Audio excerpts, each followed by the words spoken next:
Hey guys, welcome back to Trading Made Simple. I'm Sandra. Today we're going to talk about support and resistance. When I was a new trader, I was pretty nervous about doing my own support and resistance levels.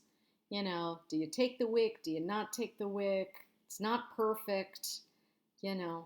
But I am a Virgo, and so I am a little precise. So I just didn't trust myself, and I always would rather someone else tell me what the support and resistance levels are.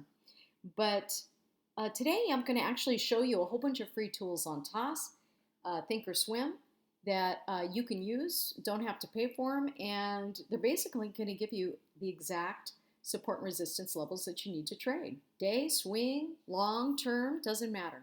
So we're going to get on with our episode in just a second, but if you're enjoying the content, please hit the like button, subscribe, hit notifications so that you can be notified of my new videos.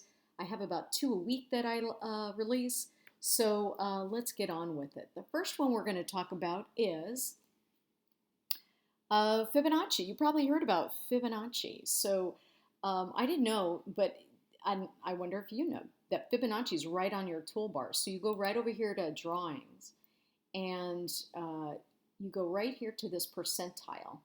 Looks like a big percent sign.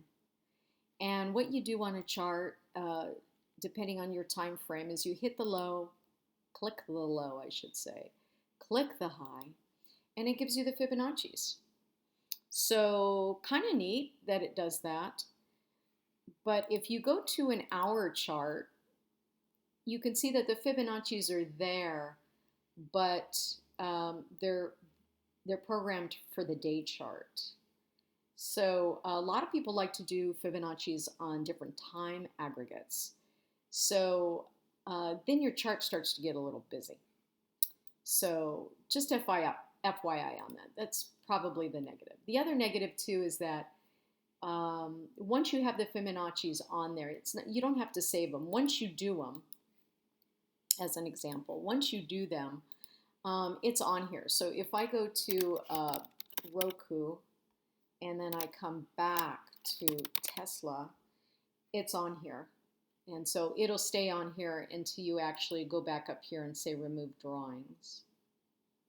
You could say this, Fibonacci retracements, and it's gone. So that's something to consider. The other thing too is that if you do have Fibonacci's on your chart,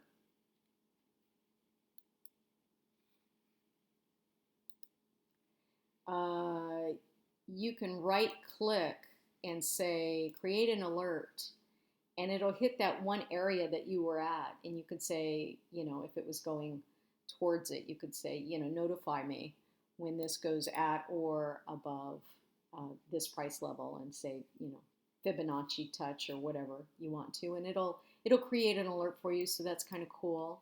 Also, whenever you're using your drawing tools, just right click it and you can edit the properties and change the color. I think default's red. I didn't like the red with this type of Fibonacci, so I just changed it to white.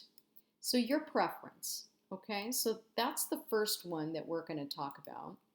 And I'm going to take this off of my chart, and then I'm going to show you a different type of Fibonacci tool that I got from a friend, and it was made for him. It's a code that you can put into ThinkorSwim. I can share it with you in the comments, and you too could use this for your fibs. And I'll tell you why I like this one. I called it Fib Lines. When you put it in ThinkorSwim, you can call it whatever you want to. But what's nice about this one is I haven't tried to default it or anything, the color or anything. So like if you're on a watch list though, you could just go, you don't have to do the fibs on each one. It's programmed to do it on whatever chart it's on. It's so awesome. So this one is like really cool that I see that I like. I'm trying to figure out if. So anyway, that's pretty neat, and I'll share the code with you on this one. And by the way, it changes for all time aggregates, so it doesn't matter, what time frame you're on. It'll get the fibs for you for that time frame. It's pretty cool.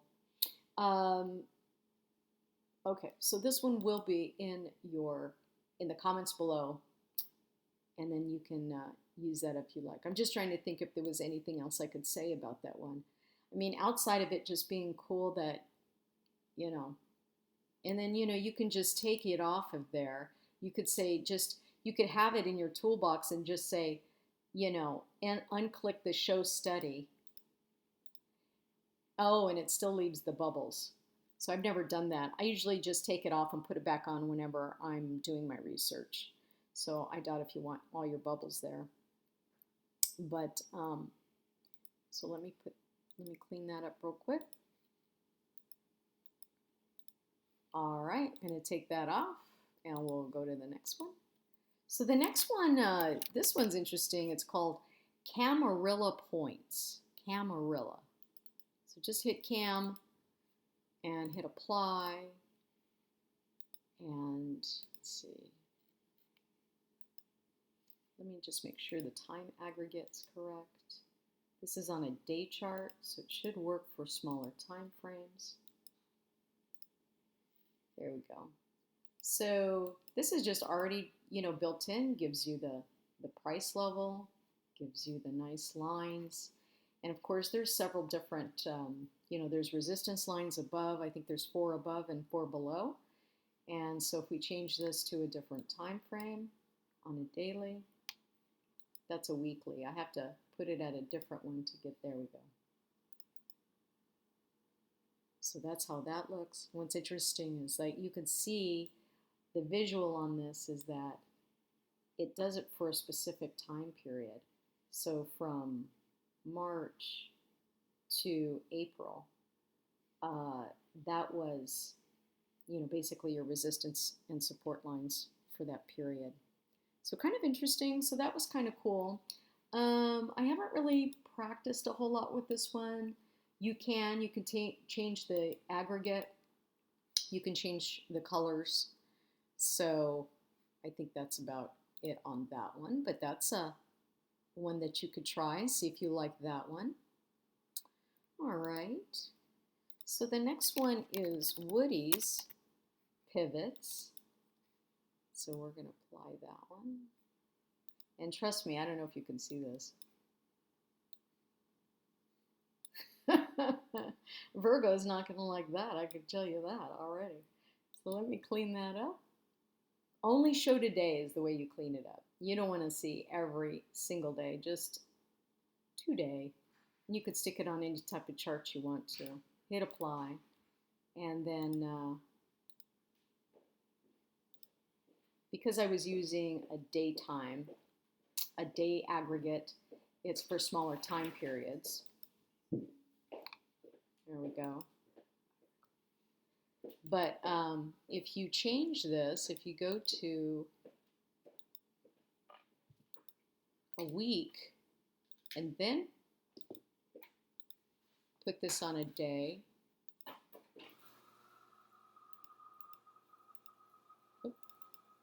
there we go. You can see what the resistance levels are for this. Let me put on a different stock. There we go. There's Tesla. So you can see what those are for that time aggregate. So that's a decent one. And let's see, wasn't there another one? Oh yeah, actually there's one more I'm going to share with you, and it's called Darvas box. This is the one that's built in to ThinkorSwim, and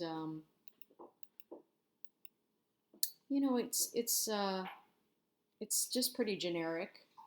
That's for a day. Here's for a 30-minute. Gives you an arrow letting you know if you've gone down below the previous Darvas. It's not my favorite one. Just want to see if there's any way that I can modify that. No, it's kind of like a default setting. So that one's is just that. So so that's one you can try. See if you like that. Maybe that one works for you. Then the one that I'm also going to put down below in the comments section is one that I actually purchased, and I was new and just had to do it because I was very apprehensive about my support and resistance lines. And I still use this one because I do think it's clean and I do like it. It's very precise and uh, it's very good, I think, in my opinion. So, uh, this one on any time aggregate works. Gives you also a little arrow if it goes through that time period, that Darvas time period. So that's a nice resistance one too. And I don't think there's too much of personalization on this one.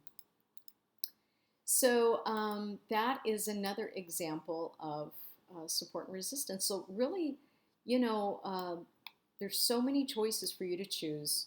And I'm hoping that, these 5 or 6 tools that I'm giving you today, you'll use them, you'll find one you love, and then you won't be so apprehensive about your levels anymore. I hope you enjoyed the content. If you did, smash the like button, subscribe, and leave some comments for me.